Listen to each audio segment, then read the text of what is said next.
Hello दोस्तों, welcome to the Buzz the Brave manga. आज हम ग्लोबल फ्रीज का नया चैप्टर कंटिन्यू कर रहे हैं जो मैंने आपके लिए इंग्लिश में रिवराइट किया है। पूरा विजुअल्स और एडिट्स मैंने खुद बनाया है ताकि एक्सपीरियंस स्मूथ रहे। ओरिजिनल मांगा को ऑफिशियल सोर्स से सपोर्ट जरूर करें। चलिए स्टार्ट करते हैं आज का चैप्टर। अध्याय 2601 सशस्त्र युद्ध कन्या 3। धुंधला पीला आसमान रेत से घिसी हुई पीतल की घंटी की तरह पीली रेत के शहर के ऊपर झुका हुआ था। 12 सशस्त्र युद्ध कन्याओं ने एक अर्धवृत्त बनाया। उनके काले युद्ध बागे बिना हवा के फड़फड़ा रहे थे। उनकी आंखें ठंडी लाल मैट्रिक्स के साथ चमक रही थी। जांग यी हवा में खड़े थे, अपनी तलवार थामे हुए। ब्रह्मांड की सभी चीजें एक पतले खोल में सिमट गई थी जो उनके शरीर से चिपकी हुई थी, और समय की दूसरी सुई उनकी पुतलियों की गहराई में धीरे से एक पन्ना पलट रही थी। उन्होंने सांस छोड़ी और चुप हो गए, जैसे दुनिया के सारे शोर को एक साथ बंद कर दिया हो। इससे पहले कि किसी भी सशस्त्र युद्ध कन्या को पता चलता कि क्या हो रहा है, जांग यी की डिवाइन रिफाइनिंग डेमन ब्लेड ने सशस्त्र युद्ध कन्या के सिर को 2 हिस्सों में काट दिया था। युद्ध कन्या के कवच के केंद्र में हल्की लाल रोशनी गायब होने से पहले संक्षेप में चमकी, और उसका पूरा शरीर चुपचाप 2 टुकड़ों में विभाजित हो गया।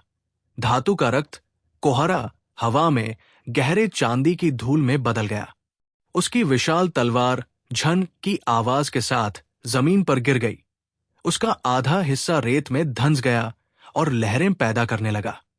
शेष 12 लोगों ने कोई खुशी या दुख नहीं दिखाया, बल्कि बस अपनी फॉर्मेशन को आधा कदम अंदर की ओर खींच लिया और ऐसे सिकुड़ गए जैसे उनके दिल एक साथ जुड़े हों। तत्काल हमला, कोई हमला प्रक्षेप वक्र ट्रेजेक्ट्री नहीं मिला।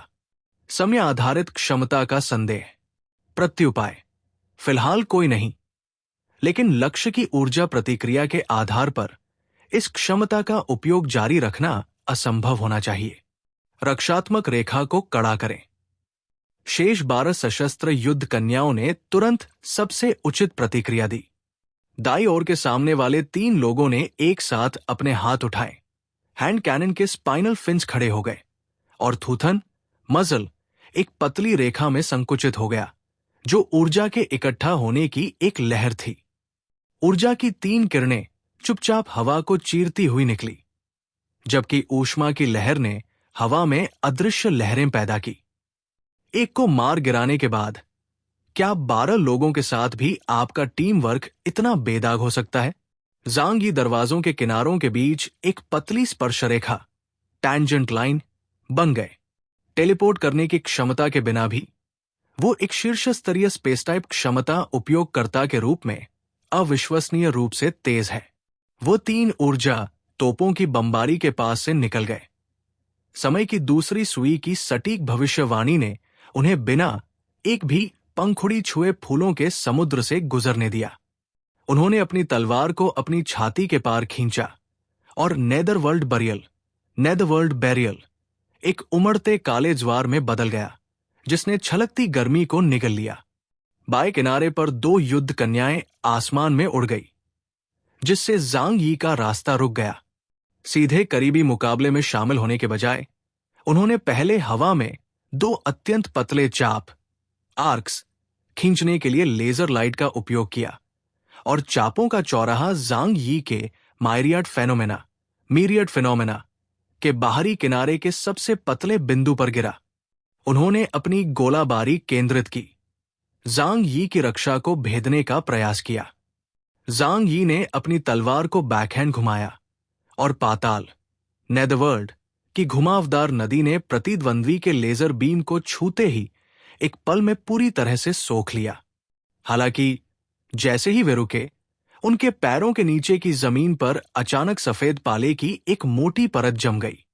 पहली पंक्ति में चौथे स्थान की युद्ध कन्या एक घुटने के बल बैठ गई। उसकी हथेली रेत पर टिकी थी। सफेद ठंडी दरारें मकड़ी के जाले की तरह बाहर की ओर फैल गई, और पाले की रेखाएं इलाके के साथ टूटी हुई दीवारों और पुल के खंभों पर चढ़ गई, यहां तक कि हवा में नमी की रेखा को भी छू लिया। फ्रोजन डोमेन, त्रिज्या 12 किलोमीटर। उसकी आवाज बर्फ जैसी ठंडी थी, जबकि आसमान में एक पतला सफेद कोहरा छा गया।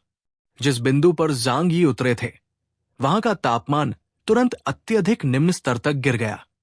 ये अंतरिक्ष में अणुओं की गति को काफी धीमा करने का एक तरीका था, जो ज़ांग यी की गतिविधियों को सुस्त करने के लिए पर्याप्त था। उसी समय 2 सशस्त्र युद्ध कन्याओं ने अपनी तलवारें अगल-बगल निकाली, उन्हें अपने माथे तक उठाया और सीधे ज़ांग यी पर हमला किया। विशाल तलवार के पिछले हिस्से से एक लाल घेरा निकला। जैसे ही घेरा पीछे हटा, आसमान में कृत्रिम सूर्य ऐसा लगा जैसे उसे तोड़ लिया गया हो, और उसकी चिकनी सतह पर एक लघु सौर प्रमुखता, सोलर प्रोमिनेंस, दिखाई दी। सूर्य का कोरोना गिरता है, द सन्स कोरोना फॉल्स। मुट्ठी के आकार का एक सफेद कोर आसमान में चला गया, लेकिन जल्दी ही बादलों के ऊपर से एक विशाल आग के गोले को खींच लिया, जैसे धधकते सूरज जो सीधे ज़ांग यी के सिर के ऊपर गिरा। 2 सशस्त्र युद्ध कन्याओं ने मिलकर एक ऐसा हमला किया जिसने आसमान में कृत्रिम सूर्य की शक्ति को उधार लिया था। एक ऐसी भीषण गर्मी को विकिरण किया जो पृथ्वी और रेगिस्तान को पिघला सकती थी, जो ज़ांग यी को तुरंत वाष्पित करने वाली थी। ज़ांग यी की बाई आंख में समय की दूसरी सुई पागलों की तरह घूम रही थी। वो भविष्य में सब कुछ देख सकते थे और सूरज गिरने के बाद होने वाले नुकसान को भी देख सकते थे। इसलिए उन्होंने सबसे बुद्धिमानी भरा रास्ता चुना। राक्षसी ब्लेड उनकी हथेली में तेजी से घुमा, जिससे ब्रह्मांड के मायरियाड फेनोमेना आधे घेरे में अंदर की ओर सिमट गए और पाताल का काला ज्वार ऊपर की ओर उमड़ पड़ा, जैसे एक विशाल काले पत्थर के स्मारक, ब्लैक स्टोन टैबलेट की तरह। सूरज काले पत्थर के स्मारक पर गिरा, उसकी रोशनी जल्दी से सोख ली गई और उसकी गर्मी अंधेरे से मिटा दी गई। भले ही आप दोनों सेना में शामिल हों, आपके हमले मुझे नुकसान पहुंचाने के लिए पर्याप्त नहीं है, ज़ांग यी ने ठंडे स्वर में कहा। बिना मायरियाड फेनोमेना के भी वो 55,000 के क्षमता सूचकांक, एबिलिटी इंडेक्स वाले एक शक्तिशाली व्यक्ति है। इसके अलावा इस डीमन गॉड आर्मोर की अतिरिक्त सुरक्षा के साथ वो उन दोनों के संयुक्त हमले से कैसे घायल हो सकते थे। हालांकि इस क्षण 5वीं युद्ध कन्या ने अपने पैरों से थोड़ा बल लगाया, नीचे झुकी और उसकी पीठ पर लगे जेट उपकरण ने उसे हवा में धकेल दिया। उसके पैर की उंगलियों से 2 हल्के नीले रंग के प्रकाश वाले नाखून बाहर निकले हुए थे। ग्रेविटी वेल, द्विध्रुवी, बाइपोलर। प्रकाश की नीली किरण ज़ांग यी के आसपास के क्षेत्र में गिरी और एक क्षण के बाद पूरे अंतरिक्ष का गुरुत्वाकर्षण क्षेत्र विकृत हो गया। हवा कभी हल्की तो कभी भारी हो रही थी और ज़ांग यी के चारों ओर भारहीनता और गुरुत्वाकर्षण खिंचाव बारी बारी से आ रहा था, जैसे कोई उनकी पीठ खींच रहा हो और उन्हें हिंसक रूप से हिला रहा हो। किनारों पर स्थित 6ठी और 7वीं युद्ध कन्याओं ने अपने हैंड कैनन के ट्रिगर दबाए, जिससे काले छल्ले लहरों की तरह बाहर की ओर निकले और स्थानिक शॉकवेव्स एक बार फिर फैल गई। दर्जनों दरवाजे अलग खींच लिए गए और अंतहीन दिखने वाली सुरक्षा पर प्रतिद्वंद्वी के केंद्रित हमलों का लगातार सामना करना पड़ा। उन्हें यह भी एहसास हुआ कि जब तक वे ज़ांग यी के शरीर के चारों ओर के 3000 आयामी द्वारों को नहीं तोड़ते, वे उनके वास्तविक रूप को नुकसान नहीं पहुंचा पाएंगे। ज़ांग यी का चेहरा ठंडा और कठोर था, क्योंकि उन्होंने पाताल की शक्ति का उपयोग करके अपने हाथ में राक्षसी ब्लेड को तेजी से घुमाया। उन्होंने पीछे प्रहार किया। ब्लेड की हवा उनके सामने की 2 सशस्त्र युद्ध कन्याओं के चेहरे पर स्याही की रेखाओं की तरह छा गई। हालांकि उन दोनों ने पर्याप्त तेजी से प्रतिक्रिया की, फिर भी उनके कवच पर एक उथला जलने का निशान रह गया। उनके शरीर पारदर्शी हेक्साहीड्रन्स से बनी एक ऊर्जा ढाल द्वारा मजबूती से सुरक्षित थे। कुछ अजीब है, उनकी सुरक्षा इतनी मजबूत कैसे हो सकती है? जिस क्षण उन्होंने एज़्योर स्काई स्ट्राइक को सक्रिय किया था, उनके हमले ने आसानी से एक सशस्त्र युद्ध कन्या को फाड़ दिया था। हालांकि अब उनके पूरी ताकत से किए गए प्रहार के बावजूद वे प्रतिद्वंद्वी की ऊर्जा ढाल को नहीं तोड़ सके। तभी ज़ांग यी ने एक अजीब ऊर्जा उतार चढ़ाव महसूस किया। सशस्त्र युद्ध कन्या के मुंह से ऐसी आवाज आई, ऊर्जा पुनःपूर्ति, एनर्जी रिप्लेनिशमेंट का अनुरोध किया जा रहा है। आसमान में प्रकाश की एक लकीर चमकी और फिर 12 लाल रंग की प्रकाश किरणें तेजी से ऊपर से गिरी। फिर उन्होंने सशस्त्र युद्ध कन्याओं को घेर लिया। ज़ांग यी को आखिरकार समझ आया कि क्या हो रहा है। क्या वे सिस्टम के टर्मिनल हैं? क्या मेरा असली दुश्मन वास्तव में इस खोई हुई दुनिया का नियंत्रण तंत्र है? उनके मन में एक परेशानी भरा विचार आया। अगर ऐसा है तो क्या इसका मतलब ये नहीं है कि इन सशस्त्र युद्ध कन्याओं को मारना भी मुश्किल है? सशस्त्र युद्ध कन्याओं ने उन्हें सोचने का समय नहीं दिया और हमले फिर से सघन बमबारी के रूप में नीचे आए। उन्होंने हमले को दबाने के लिए नेदरवर्ल्ड बरियल का उपयोग करने का प्रयास किया और काला ज्वार लुढ़क गया, जैसे रात का समुद्र पीछे हट रहा हो। 12 व्यक्तियों में से प्रत्येक ने अपनी अद्वितीय ताकत का प्रदर्शन किया। कुछ ने उनके हमलों को सोखने के लिए हनीकॉम्ब के आकार की ऊर्जा ढाल का उपयोग किया। कुछ ने उनकी सुरक्षा को कमजोर करने के लिए स्थानिक दोलनों, स्पेशल ऑसिलेशंस का उपयोग किया। कुछ ने लेजर तोपों के साथ सामने से हमले किए और कुछ ने ग्रेविटी वेल के साथ उनकी गतिविधियों को बाधित किया। 12 लड़ाके अभी भी निर्बाध रूप से सहयोग कर रहे थे और एक व्यक्ति की अनुपस्थिति के कारण कोई दरार नहीं आई थी। अध्याय 2602 सशस्त्र युद्ध कन्याचार। ऊर्जाओं के टकराने की आवाज एक साथ खींचे गए 10,000 धनुषों की डोरी की तरह थी और शहर की दीवारों के पीछे के दहते टावरों से झटकों के कारण जंग का पाउडर झड़ने लगा। परिणाम कुछ समय के लिए अनिश्चित रहा। दोनों पक्ष बहुत कम अंतर से परिणाम की गणना कर रहे थे। ज़ांग यी को कोई जल्दी नहीं थी। उन्होंने इस लड़ाई को अपनी क्षमताओं की महारत को परखने के लिए एक परीक्षण के रूप में माना। उन्हें इतने कठिन युद्ध की स्थिति में आए काफी समय हो गया था। उन्होंने अपना ध्यान हर दरार पर सुई और धागे की तरह केंद्रित किया और समय की दूसरी सुई ने अगले 5 सेकंड को खंडों में कैद कर लिया, जिनमें से उन्होंने सबसे बुद्धिमानी भरा विकल्प चुना। हर कदम के साथ उन्होंने सशस्त्र युद्ध कन्याओं के शक्तिशाली हमलों को पूरी तरह से टाल दिया। अपनी तलवार के हर प्रहार के साथ उन्होंने उनके सबसे कमजोर अंगों पर सटीक वार किया। वो एक सटीक घड़ी के साथ कुश्ती करने वाले व्यक्ति की तरह थे, जिसके हाथ में समय बदलने के लिए एक पेचकस, स्क्रू ड्राइवर था।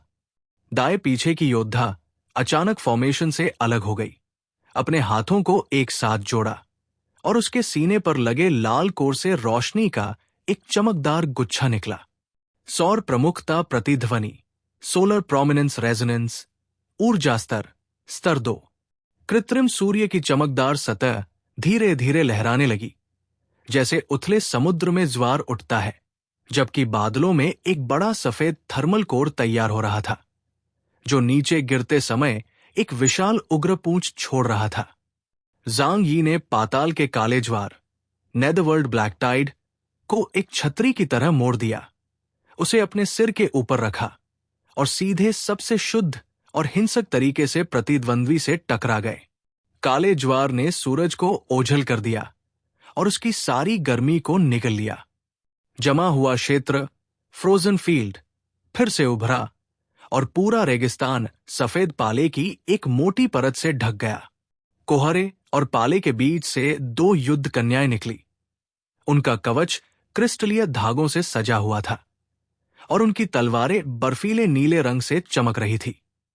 विशाल युद्ध तलवार ने तेजी से हमलों की एक श्रृंखला शुरू की। प्रत्येक तलवार की रोशनी आकाश को चीरती हुई ज़ांग यी के किनारों पर तिरछे प्रहार कर रही थी। ज़ांग यी ने एक गहरी सांस ली। उनका दिल धड़क रहा था और उनके पैर तेजी से हिल रहे थे। आखिरकार प्रतिद्वंद्वी द्वारा अपनी ऑल एनकंपासिंग डिफेंस को लगातार कमजोर किए जाने को बर्दाश्त न करते हुए उन्होंने खुद बचने की पहल की। वो अत्यंत तेज हैं और भविष्य को देखने की क्षमता रखते हैं, भले ही प्रतिद्वंद्वी के हमले तूफान की तरह घने हों। उनके शरीर को पकड़ना मुश्किल है। इस तरह जारी रखने का कोई मतलब नहीं है। हमें एक घातक प्रहार करने की जरूरत है। उन्होंने मन ही मन गिनती की, क्योंकि आसमान की क्षणिक ठंडक, momentary coolness of the sky, धीरे धीरे कम हो रही थी। केवल इसी तरह की चाल से आप प्रतिद्वंद्वी को उनके हेक्सागोनल ऊर्जा ढाल को तैनात करने का समय मिलने से पहले मार सकते हैं। समय की दूसरी सुई ने पन्ने पलटने की अपनी गति को आधा कर दिया, जैसे कि वो किसी पूर्व निर्धारित समय की प्रतीक्षा कर रही हो। इससे पहले उन्होंने डिवाइन रिफाइनमेंट टेक्निक को उजागर किया और अनगिनत पतली काली बेलें सभी दिशाओं में बेतहाशा बढ़ने लगी। इन टर्मिनलों को मुख्य सिस्टम से डिस्कनेक्ट करने की कोशिश करो, बिल्कुल पहले की तरह। इन सबको मेरे वैकल्पिक आयाम, ऑल्टरनेट डायमेंशन में खींच लो। काली बेलें मुड़े हुए काले सांपों की तरह 12 सशस्त्र युद्ध कन्याओं की ओर तेजी से बढ़ी। हालांकि वे 12 लोग पूरी तरह शांत रहे। उनमें से एक बर्फगुण वाली ऊर्जा वाली सशस्त्र युद्ध कन्या ने अपनी बाहें फैला दी और अपने सामने के पूरे स्थान पर एक स्पेस फ्रीजिंग स्पेल डाल दिया। अंतरिक्ष का बड़ा क्षेत्र ठंडी आभा से सील कर दिया गया था, जिसने डिवाइन रीफाइनिंग वाइन के प्रसार को भी धीमा कर दिया। धूम सशस्त्र युद्ध कन्याओं के प्रणोदन तंत्र, प्रोपल्शन सिस्टम ने उन्हें बेलों के घेरे से जल्दी से बचने की अनुमति दी। उनकी विशाल तलवारों ने हिंसक प्रहार किए, बेलों से टकराकर चिंगारी उड़ाई। हालांकि ज़ांग यी उन्हें बांधने में सफल नहीं हुए, लेकिन वे उन्हें अस्थायी रूप से पीछे हटने के लिए मजबूर करने में सफल रहे। समय आ गया है, उन्होंने ठंडे स्वर में कहा, और 12 सशस्त्र युद्ध कन्याओं की आंखों में उन्होंने केवल उस व्यक्ति को देखा जो काले कवच में लिपटा हुआ था। अचानक गति बढ़ाते हुए, बिजली की तरह हिलते हुए, उसकी आकृति तलवार की रोशनी से घिरी हुई थी, जो एक अत्यंत पतली चांदी की सुई बन गई थी। उन्होंने एक व्यक्ति को शून्य में गायब होते देखा, जो अचानक दुनिया से ओझल हो गया। आसमान एक पल में फिर से खुल गया। नवी युद्ध कन्या वॉकरी के सीने के कोर पर लाल बिंदु एक बार चमक पाता। उससे पहले ही उसकी आकृति चुपचाप बीच से विभाजित हो गई। दरार चिकनी थी। उसकी सखियों की आंखों में उसका प्रतिबिंब एक काली दरार के रूप में दिखाई दे रहा था। धातु के टुकड़े बिखर गए, क्योंकि पूरी तरह से बना हुआ शरीर, जो एक असली व्यक्ति से लगभग अलग नहीं था, चुपचाप जमीन पर गिर गया। सुधारात्मक सारणी, कोरेक्टिव अरे, अंतराल भरना, गैप फिलिंग, 11 लोगों ने तुरंत उस कमी को भर दिया। उनकी लाल आभा थोड़ी कम हो गई और उनकी गोलाबारी और भी स्थिर हो गई। वे क्रोधित नहीं थे, एल्गोरिदम बस अपडेट हो रहा था। ज़ांग यी ने एक गहरी सांस ली। अगर यह जारी रहता है तो मैं अधिक से अधिक 2 घंटों में उन सभी को थका सकता हूं। नहीं, आधा घंटा, जब तक मैं 2 और सशस्त्र युद्ध कन्याओं को मार गिराता हूं। शेष 9 की घेराबंदी अब मेरे लिए खतरा नहीं रहेगी। हालांकि ठीक इसी समय आसमान में कृत्रिम सूर्य धीरे धीरे टिमटिमाने लगा और आसमान ऊर्जा के साथ लहराता हुआ प्रतीत हुआ। पहले से कहीं अधिक मोटी लाल रोशनी की एक किरण सीधे नीचे गिरी और रेत के समुद्र से टकराई। ज़ांग यी ने अचानक उधर देखा, और जिस दिशा में लाल रोशनी गिरी थी, वो वही जगह थी जहां उनके द्वारा मारी गई पहली सशस्त्र युद्ध कन्या स्थित थी। यकीनन पहली मारी गई युद्ध कन्या के अवशेष उस लाल रोशनी में जल्दी से फिर से बन गए। टुकड़े एक अदृश्य चुंबकीय क्षेत्र द्वारा अपनी मूल स्थिति में वापस खींचे जाते प्रतीत हुए। टूटी हुई सतहों को एक साथ वेल्ड कर दिया गया और लाल कोर को फिर से जला दिया गया। उसने प्रकाश के स्तंभ में अपनी आंखें खोली, खड़ी हुई, फॉर्मेशन में वापस आई और अपनी सखी द्वारा उसे सौंपी गई विशाल तलवार को कुशलता से पकड़ लिया। ज़ांग यी की आंखें फटी रह गई। इंसान वाकई तब अवाक रह जाता है जब उसके पास कहने को कुछ न हो। इसने उसी संदेह की पुष्टि की जिसे वो सबसे कम स्वीकार करना चाहते थे। जब तक वो इन सशस्त्र युद्ध कन्याओं और इस दुनिया के मुख्य सिस्टम के बीच के संबंध को नहीं काटते, वो उन्हें कभी भी पूरी तरह से खत्म नहीं कर पाएंगे। सैंड रेडर्स की रक्षा की अंतिम पंक्ति एक आदर्श रक्षात्मक व्यवस्था थी। ज़ांग यी ने ऊपर देखा और एक लंबी आह भरी। होम फील्ड एडवांटेज, हम सिर्फ उनके साथ आमने सामने नहीं जा सकते। हालांकि उन्होंने पहले ही अनुमान लगा लिया था कि सैंड रेडर्स जैसी अत्यधिक उन्नत सभ्यता उन्हें इतनी आसानी से स्काई टॉवर की चाबी प्राप्त करने की अनुमति नहीं देगी। सशस्त्र युद्ध कन्याओं ने ज़ांग यी को ठंडेपन से घेर लिया। उनके हैंड कैनन से पहले से ही चमकदार रोशनी निकल रही थी। अगर ये जारी रहता है तो वे नहीं थकेंगे, बल्कि ज़ांग यी ही होंगे जो मरेंगे। ज़ांग यी की आंखें संकुचित हो गई और जैसे ही उन्होंने अपनी चाल चली, उन्होंने अपनी ऊर्जा के आउटपुट को बढ़ा दिया। उन्होंने अपने हाथ में Divya refining staff, divine refining staff को बैकहैंड से पकड़ा और फिर उसे जमीन पर पटक दिया। ऊर्जा ज्वार, energy tide, demon god armour की कोर भट्टी, कोर फर्नेस भीषण रूप से जल रही थी और एक लाल ऊर्जा की लहर सुनामी की तरह सभी दिशाओं में बाहर की ओर उमड़ पड़ी। ऊर्जाओं के टकराव ने पूरे सैंड सिटी को पलट दिया, जिससे धरती दिखने लगी। अकेले उस शॉकवेव ने सैंड सिटी को लगभग नष्ट कर दिया। उन्होंने 13 लोगों पर नजर डाली। उनकी आंखों में कोई गुस्सा नहीं था, केवल उनकी कारीगरी के लिए सच्ची प्रशंसा थी। उन्होंने गुप्त रूप से उन 13 सशस्त्र युद्ध कन्याओं को हासिल करने की कसम खाई। आज के लिए इतना ही। उन्होंने लड़ना बंद कर दिया और जिस रास्ते से आए थे उसी रास्ते पर वापस उड़ गए। पीछे हटने की तैयारी करो। उन्होंने अंकल यू और अन्य लोगों को पहले ही सूचित कर दिया था। इस समय uncle you, Liang you, fatty जू और अन्य अभी भी सैंड स्लेयर्स के रक्षक रोबोटों के खिलाफ लड़ रहे थे। वे लोग भी पूरी तरह से मारे नहीं जा सकते थे, इसलिए हर कोई बस समय काट रहा था। ज़ांग यी का आदेश मिलने पर समूह ने तुरंत अपना हमला रोक दिया। अध्याय 2603, एक सिरदर्द 1। ज़ांग यी की परछाई पानी की तरह फैल गई। म्यू यान ने दरवाजा खोला और uncle you, Liang you, fatty जू, ली यांगयांग और अन्य को एक एक करके ले जाया गया। ज़ांग यी ने बस इतना कहा, घर लौटते हैं। आयामी द्वार, डायमेंशनल गेट खुला और ज़ांग यी तुरंत ओझल हो गए। 13 युद्ध कन्याओं ने अपनी फॉर्मेशन बनाए रखी और पीछा नहीं किया। उनकी लाल आंखें थोड़ी सिकुड़ गई और उनके कवच के कोर एक साथ धुंधले हो गए, जैसे कि उन्होंने किसी प्रकार के युद्ध मोड को बंद कर दिया हो। पीछा करने के आदेश का अनुरोध अस्वीकृत। अपनी स्थिति बनाए रखें और अपने पदों की रक्षा करें। हवा ने एक बार फिर गलियों और सड़कों के शोर को निगल लिया और पीली रेत का शहर अपनी घातक व्यवस्था, डेथली ऑर्डर में लौट आया। आसाक में कृत्रिम सूर्य क्षितिज पर लटका हुआ है, ठंडा और शांत, जैसे इस दुनिया की हर चीज पर नजर रखने वाली एक निर्दयी आंख हो।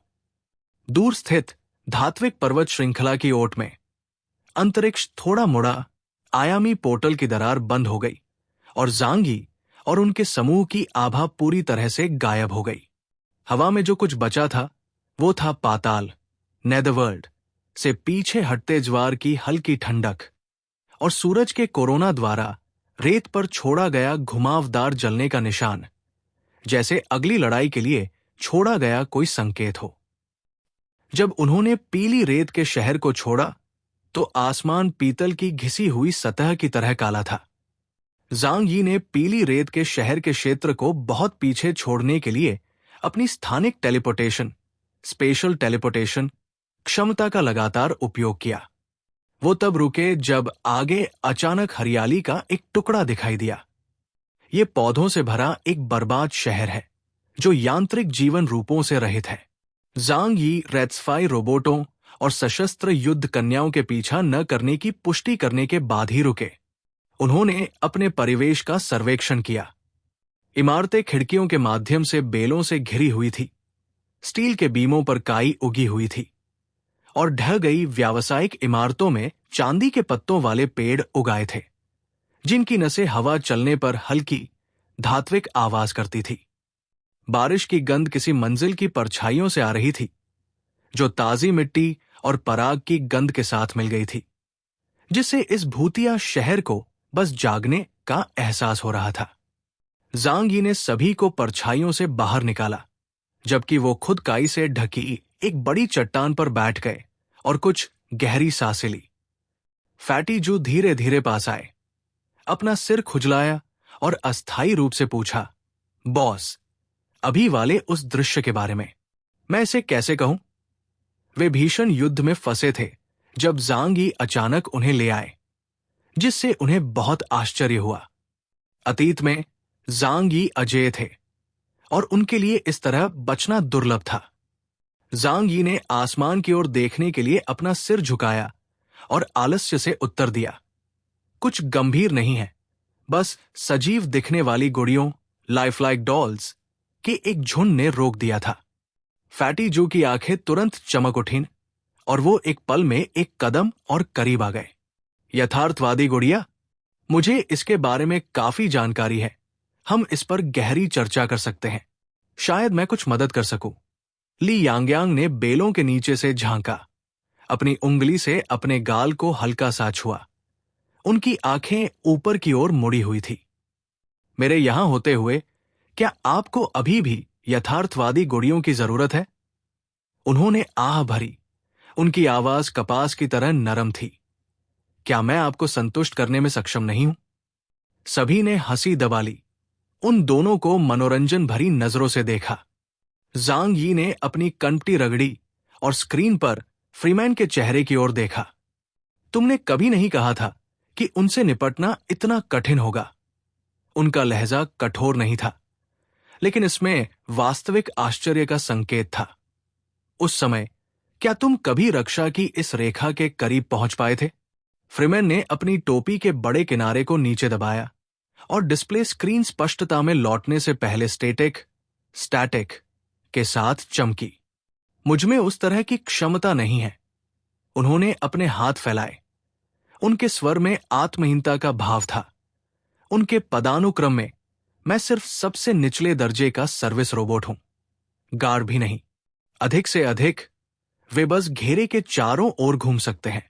वे उन उच्च स्तरीय सशस्त्र युद्ध कन्याओं के करीब कैसे पहुंच सकते थे? तुम्हें पता है, रोबोट भी अलग अलग वर्गों में विभाजित है। उन्होंने अपना हाथ उठाया और दूर पीले कृत्रिम सूर्य की ओर इशारा किया। उनकी आंखें अचानक एक पल के लिए गर्म हो गई। सैंड राइडर्स बहुत शक्तिशाली है। मैंने व्यक्तिगत रूप से उन्हें एक तारे से ऊर्जा का एक घेरा लूटते देखा है, जैसे समुद्र से पानी निकालना और फिर उसका उपयोग ग्रहों की पट्टी के पार एक बेड़े को चलाने के लिए करना। वे बहुत आगे निकल गए, हमारी समझ की सीमाओं से परे, और उन्होंने जो देखा वो ब्रह्मांड की ठंडक और उजाड़पन था। इसीलिए उन्होंने मंगल ग्रह पर लौटने, एक आंतरिक दुनिया बनाने और पूरी सभ्यता को सील करने का फैसला किया। यांग शिनशिन एक ढहे हुए बिलबोर्ड के बगल में बैठी थी। उनके हाथ में छोटा स्पेक्ट्रोमीटर अभी भी हल्की हरी रोशनी छोड़ रहा था। उन्होंने ऊपर देखा, उनकी निगाहें शांत थी। मुझे लगता है कि मैं समझ गई हूं कि वे क्यों नष्ट हुए। उनकी कृत्रिम बुद्धिमत्ता, आर्टिफिशियल इंटेलिजेंस, गंभीर रूप से असंतुलित है। सभी यांत्रिक जीवन रूप मानक के रूप में युद्ध मॉड्यूल से लैस है, जो दर्शाता है कि हथियार और युद्ध एल्गोरिदम इस सभ्यता के प्रमुख अनुसंधान क्षेत्र है। वो एक पल के लिए रुकी, फिर धीरे से जोड़ा, यदि इस सैन्य बल का विकास बाहरी दुश्मनों से लड़ने के लिए नहीं है, तो सबसे संभावित कारण गृह युद्ध है। ज़ांग यी ने सहमति में सिर हिलाया। ये बहुत मायने रखता है।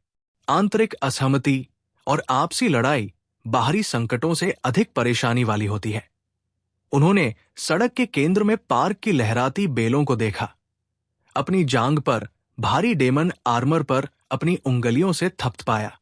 लेकिन मैं अभी इस सभ्यता के पतन की खोज करने के मूड में नहीं हूं। हाथ में जो समस्याएं हैं वे अभी तक हल नहीं हुई है। वे सशस्त्र युद्ध कन्याएं 13 इकाइयां तालमेल में काम कर रही थी। वो एक आदर्श युद्ध फॉर्मेशन था। उस स्थानिक कंपन, स्पेशल ट्रेमर क्षमता ने मेरी क्षमताओं को कम से कम आधा कर दिया। इसके अलावा उनके पास एक प्रमुख केंद्रीय ऊर्जा स्रोत है जो उन्हें अनिश्चित काल तक पुनर्जीवित होने की अनुमति देता है। उन्होंने कंधे उचकाए। उनके चेहरे पर थोड़ी परेशान मुस्कान थी। ऐसा लगता है कि फॉर्मेशन तोड़ने के पारंपरिक तरीके काम नहीं करेंगे। लू केरान ने भी भौहें सिकोड़ी, अपनी बाहें सिकोड़ी और जांग यी से कहा, सारी शक्ति का स्रोत तियानतोंग टावर, टाइनटोंग टावर से आता है। यदि हम तियानतोंग टावर को नष्ट नहीं कर सकते तो हम उन यांत्रिक जीवन रूपों के अंतहीन पुनरुत्थान को नहीं रोक सकते। लेकिन अगर हम उन संरक्षकों को नहीं हरा सकते और चाबी नहीं पा सकते तो हम उस अंतरिक्ष क्षेत्र में प्रवेश नहीं कर पाएंगे जहां हेवनली टावर स्थित है। ये केवल एक अनसुलझा दुष्चक्र, विश्व साइकिल है। लू केरान ने अपने बाल खुजलाए। बहुत उलझन में लग रही थी। जांग यी ने आह भरी। हां, आखिरकार ये एक उन्नत सभ्यता द्वारा छोड़ा गया रक्षात्मक उपाय है। इसे इतनी आसानी से कैसे तोड़ा जा सकता है? ये वास्तव में एक असली सिरदर्द है। जांग यी ने अपना हेलमेट उतारा और अपनी कंपटी को जोर से रगड़ा। उनके पास अभी इस समस्या से निपटने का कोई बेहतर तरीका नहीं है। अगर सब कुछ विफल हो जाता है तो पार्श्विक बल, ब्रूट फोर्स के साथ तोड़ने की कोशिश करें। यदि हम एक ही समय में 3 सुपर युद्धपोतों और स्काईजी फोर्ट्रेस को सक्रिय करते हैं तो हम वास्तव में उन 13 सशस्त्र युद्ध कन्याओं को जल्दी से नष्ट कर सकते हैं। लेकिन ऐसा करने के भयानक परिणाम हो सकते हैं क्योंकि हमें नहीं पता कि इस क्षेत्र में अन्य सैंड राइडर सभ्यताएं या नहीं जिनके पास अन्य चालें हो सकती है। बहुत अधिक शोर मचाना हमारे लिए अच्छी बात नहीं है। उनके पीछे एक हल्की सफेद रोशनी दिखाई दी और लिंग चुपचाप प्रकट हुई। उनकी आंखें स्पष्ट थी, जैसे कि वे कोहरे के पीछे से किसी को देख रही हों। मुझे लगता है कि यह स्तर आपके लिए बहुत उपयुक्त है। उन्होंने जांग यी की ओर देखा और शांति से कहा, पिछले कुछ वर्षों में आपके लिए चीजें बहुत आसान रही हैं। इतनी आसान कि आप ये मानने लगे हैं कि आपकी क्षमताएं अपनी सीमा तक पहुंच गई है। आज जो हुआ वो आपको ये बताने के लिए है कि शक्ति के बारे में आपकी समझ अभी भी पूर्णता से बहुत दूर है। अध्याय 2603 एक सिरदर्द 2। शक्ति के बारे में मेरी समझ अभी भी पूर्णता से बहुत दूर है। जांग यी बुदबुदाए।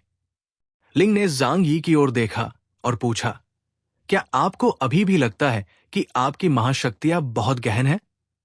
जांग यी ने खंडन करने में जल्दबाजी नहीं की। उन्होंने अपना सिर झुकाया और अपनी उंगली से काई पर दरवाजा शब्द लिखा और फिर उसके बगल में हृदय शब्द लिखा। उनके विचार में दरवाजा पूर्ण रक्षा का एक आयामी द्वार है। हृदय शक्ति के स्रोत का प्रतिनिधित्व करता है जो किसी व्यक्ति के विचार भी है। जब मेरा सामना बाई लोंगजी से हुआ तो मेरी स्थानिक क्षमताएं, स्पेशल एबिलिटीज पूरी तरह से विफल हो गई। किंग आर्थर के साथ द्वंद्व में उन्होंने शंख के सींग का उपयोग किया जिसने मुझे अंतरिक्ष को सुचारू रूप से पार करने से रोक दिया। अतीत में मैं अपनी क्षमताओं के पीछे के सिद्धांत को कभी नहीं समझ पाया और सोचता था कि उनकी क्षमताएं केवल अल्पसंख्यक हैं और उन्हें बहुत गंभीरता से लेने की आवश्यकता नहीं है।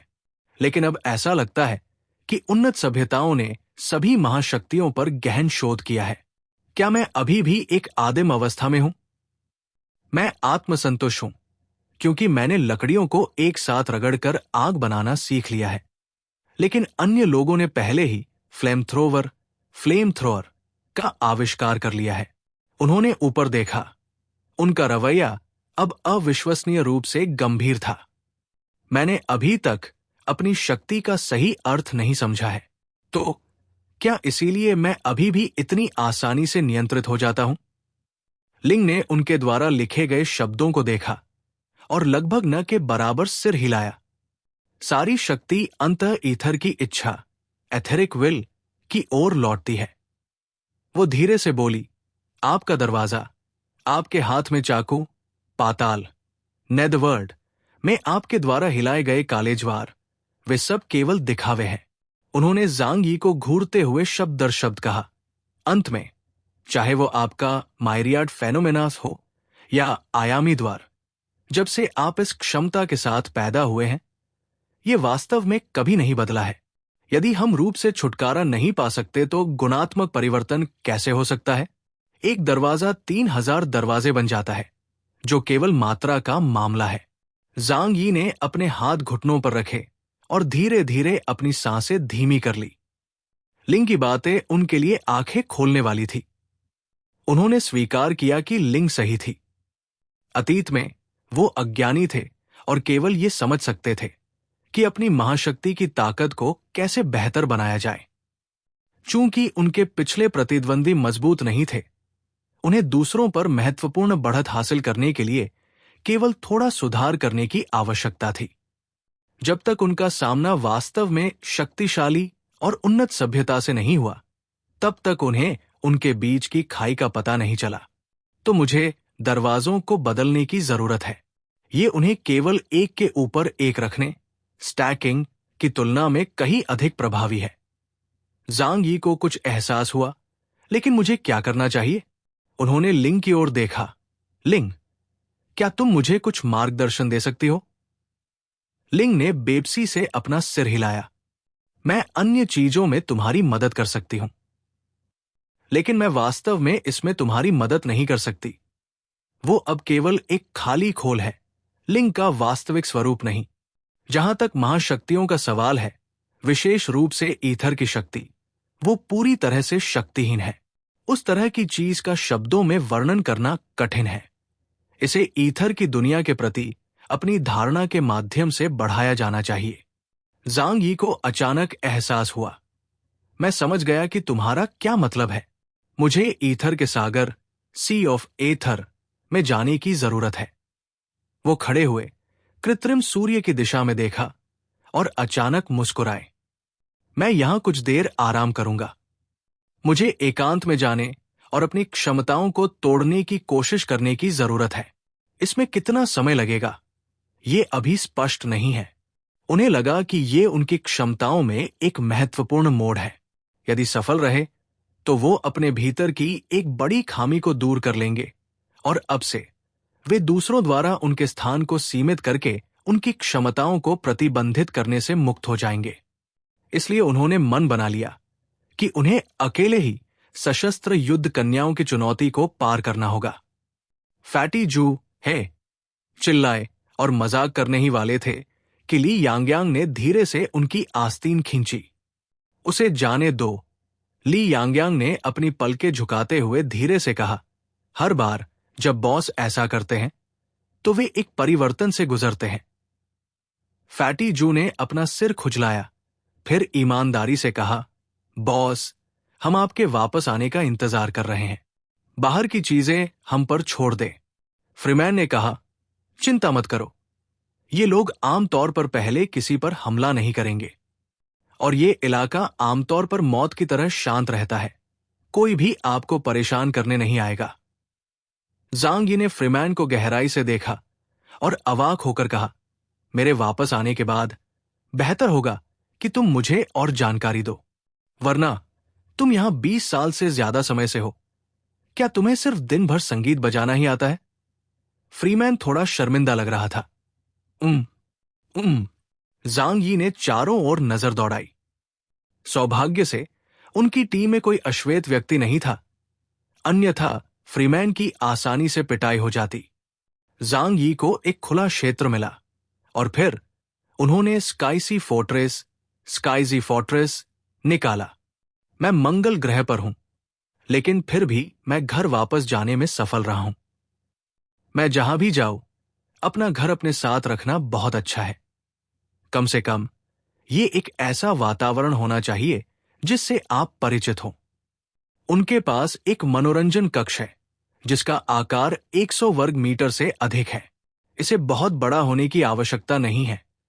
थोड़ी सी तंग जगह वास्तव में एक गर्म और आरामदायक एहसास पैदा करती है।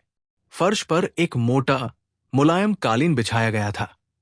उन्होंने अपना भारी कवच उतार दिया, जिससे वे केवल काले, फिटिंग वाले युद्ध सूट, कॉम्बैट सूट में रह गए और कालीन पर नंगे पैर कदम रखा। फिर बड़े बिस्तर के सहारे वे धीरे से बैठ गए। अपने दिमाग को शांत करें, अपनी सांसों को स्थिर करें और अपनी आत्मा को एकाग्र करें। ब्रह्मांड के मायरियाड फेनोमेना धीरे धीरे बंद हो गए, जैसे एक विशाल दरवाजे के कब्जे एक एक करके बंद हो रहे हों, जिससे दुनिया का शोर परत दर परत बंद हो गया। यदि हृदय बर्फ की तरह शुद्ध है, तो आकाश गिरने पर भी कोई विचलित नहीं होगा। व्यक्ति सभी परिवर्तनों के बीच शांत रहता है और उसकी आत्मा निर्मल और शांत रहती है। ज़ांग यी अपने मन में वांग शॉरेन के मन का दर्शन, दी फिलॉसफी ऑफ माइंड का चुपचाप पाठ करते रहे, खुद को भूलने और ध्यान की स्थिति में प्रवेश करने की कोशिश करते रहे। उनकी चेतना धीरे धीरे नीचे की ओर डूबी, पहले उनकी अपनी परछाई में और फिर उसके नीचे के प्राचीन और शांत महासागर में। परछाइयों के नीचे का महासागर शुद्ध सफेद और बेदाग है। लहरों की चोटियां विचार है और गर्त, ट्रॉफ्स भी विचार है। उन्होंने घने समूह में तैरते हुए प्रकाश के अनगिनत सफेद गोलों को देखा, विशाल ब्रह्मांड की तरह। यह ब्रह्मांड का प्रोटोटाइप था। जिस तरह मनुष्य उन चीजों की कल्पना नहीं कर सकते जिन्हें उन्होंने कभी नहीं देखा है, उसी तरह निर्माता ने ईथर सागर के आकार में ब्रह्मांड का निर्माण किया। हालांकि यहां प्रत्येक तारा एक आत्मा है, एक व्यक्ति की लालसा है। ईथर का महासागर उनके चारों ओर फैल गया, जैसे उनके दिल की धड़कनों के साथ लिखी गई एक शब्दहीन किताब हो। सभी शक्तियों के मूल पाठ यहां पढ़े जा सकते हैं। गुरुत्वाकर्षण एक मौन, लंबा वाक्य है। बिजली एक तीखा, छोटा वाक्य है। अंतरिक्ष एक कहावत है जिसे बार बार मोड़ा जाता है और समय सांस के साथ सभी विराम चिन्हों की जगह ले लेता है। लेकिन सब कुछ केवल मानसिक शक्ति के माध्यम से विचार का एक रूपांतरण है। ज़ांग यी भी एक आत्मा थे, पहले से कहीं अधिक मजबूत। आकाशगंगा में घूमते हुए और चुपचाप लिंग नाम का पाठ कर रहे थे। हम सब एक हैं। यदि वह किसी को याद करता है, तो दूसरा व्यक्ति निश्चित रूप से इसे महसूस करेगा। लिंग का वास्तविक रूप प्रकट नहीं हुआ।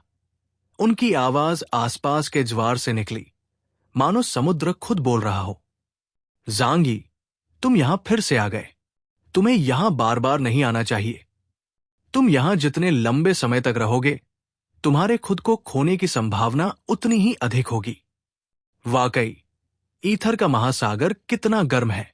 यहां कोई बीमारी या भूख नहीं है, कोई गर्मी या ठंड नहीं है, केवल आंतरिक शांति है। ऐसा लगता है मानो आप भ्रूण होने की स्थिति में वापस आ गए हैं, मां के गर्म एमनियोटिक द्रव, एमनियोटिक फ्लूइड में लिपटे हुए। दोस्तों, ये था आज का चैप्टर। आपको एपिसोड कैसा लगा कमेंट में ज़रूर बताएं। अगर आप मांगा स्टोरीज एंजॉय करते हैं तो वीडियो को लाइक करें और बस द ब्रेव मांगा को सब्सक्राइब करना मत भूलिए। मिलते हैं नेक्स्ट चैप्टर में। Thank you.